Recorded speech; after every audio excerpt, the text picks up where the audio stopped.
தந்தை மகன் தூயாவின் பெயராலே ஆமேன். லூக்கா எழுதிய நற்செய்தியிலிருந்து வாசகம். அதிகாரம் 21, இறைவசனங்கள் 5 முதல் 19 முடிய. அக்காலத்தில் கோவிலைப் பற்றி சிலர் பேசிக் கொண்டிருந்தனர். கவின்மிகு கற்களாலும் நேர்ச்சை பொருட்களாலும் கோவில் அழகுபடுத்தப்பட்டிருக்கிறது என்று சிலர் பேசிக் கொண்டிருந்தனர். இயேசு, இவற்றையெல்லாம் பார்க்கிறீர்கள் அல்லவா?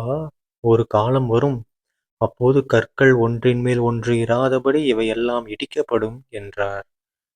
அவர்கள் இயேசுவிடம், போதகரே, நீர் கூறியவை எப்போது நிகழும்? இவை நிகழப்போகும் காலத்திற்கான அறிகுறி என்ன? என்று கேட்டார்கள். அதற்கு அவர், நீங்கள் ஏமாறாதவாறு பார்த்து கொள்ளுங்கள். ஏனெனில் பலர் என் பெயரை வைத்துக்கொண்டு வந்து, நானே அவர் என்றும் காலம் நெருங்கி வந்துவிட்டது என்றும் கூறுவார்கள். அவர்கள் பின்னே போகாதீர்கள். ஆனால் போர் முழக்கங்களையும் குழப்பங்களையும் பற்றி கேள்விப்படும்போது திகிலுறாதீர்கள். ஏனெனில் இவை முதலில் நிகழத்தான் வேண்டும், ஆனால் உடனே முடிவு வராது என்றார். மேலும் அவர் அவர்களிடம் தொடர்ந்து கூறியது, நாட்டை எதிர்த்து நாடும் அரசை எதிர்த்து அரசும் எழும். பெரிய நிலநடுக்கங்களும் பல இடங்களில் பஞ்சமும் கொள்ளை நோயும் ஏற்படும். அச்சுறுத்தக்கூடிய பெரிய அடையாளங்களும் வானில் தோன்றும். இவை அனைத்தும் நடந்தேறும் முன் அவர்கள் உங்களை பிடித்து துன்புறுத்துவார்கள். தொழுகை கூடங்களுக்கு கொண்டு செல்வார்கள். சிறையில் அடைப்பார்கள். என் பெயரின் பொருட்டு அரசரிடமும் ஆளுநரிடமும் இழுத்து செல்வார்கள். எனக்கு சான்று பகர இவை உங்களுக்கு வாய்ப்பளிக்கும். அப்போது என்ன பதில் அளிப்பது என முன்னதாகவே நீங்கள் கவலைப்பட வேண்டாம். இதை உங்கள் மனதில் வைத்துக் கொள்ளுங்கள். ஏனெனில் நானே உங்களுக்கு வன்மையையும் ஞானத்தையும் கொடுப்பேன். உங்கள் எதிரில் எவராலும் உங்களை எதிர்த்து நிற்கவும் எதிர்த்து பேசவும் முடியாது.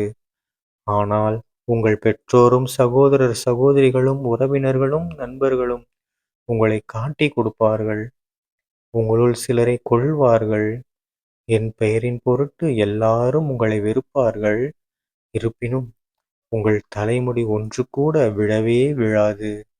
நீங்கள் மன உறுதியோடு இருந்து உங்கள் வாழ்வை காத்து கொள்ளுங்கள் என்றார். ஆண்டவரின் அருள்வாக்கு. கிறிஸ்துவே உமக்கு புகழ். அன்பார்ந்த சகோதர சகோதரிகளே, இன்று பொதுக்காலம் 33ஆம் வாரம் நவம்பர் 16ஆம் தேதி 2025ஆம் வருடம் ஞாயிற்றுக்கிழமை. இன்றைய நற்செய்தியில பாருங்க, இயேசு கிறிஸ்து என்ன சொல்றாரு?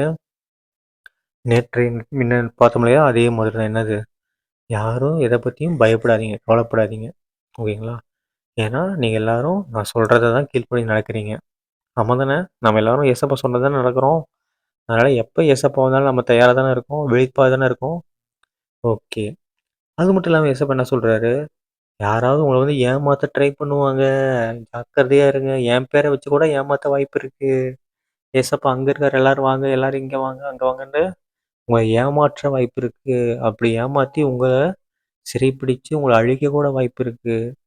ஆனால் நம்ம என்ன பண்ணக்கூடாது? அது எதுக்கும் கவலைப்படக்கூடாது. ஏசப்பாவே நமக்கு ஒரு சில அடையாளங்கள் மூலமாக நமக்கு வெளிப்படுத்துவார்னு சொல்லியிருக்காரு. ஓகேங்களா? அது மட்டும் இல்லாமல் இன்னொன்று என்னது? தொடர்ந்து நம்ம இடைவிடாமல் ஜெபம் பண்ணிகிட்டே இருந்தோம்னா, கடவுள் நம்ம கூடவே இருக்கும்போது எப்போ என்ன பேசணும் அப்படிங்கிற வன்மையையும் ஞானத்தையும் கொடுப்பேன் அப்படின்னு ஏசப்பா சொல்கிறாரு. நீங்கள் எதுக்கும் கவலைப்பட, எதுக்கு நீ பின்னாடி நடக்கப்பட வச்சு இப்போ கவலைப்படுற? முன்னதாகவே கவலைப்பட வேண்டாம் அப்படின்னு சொல்கிறார். என்ன பதில் சொல்கிறதுன்னு முன்னாடியே கவலைப்படாதீங்க. எல்லாம் நான் உங்களுக்கு ஞானத்தை கொடுப்பேன். ஓகேங்களா? உங்களுக்கு எல்லாமே நாவன்மையும் ஞானத்தையும் கொடுப்பேன்னு சொல்லிட்டாரு. அதனால் நம்ம என்ன பண்ண தேவையில்ல? டோன்ட் வரி, எதுக்கும் கவலைப்பட தேவையில்ல.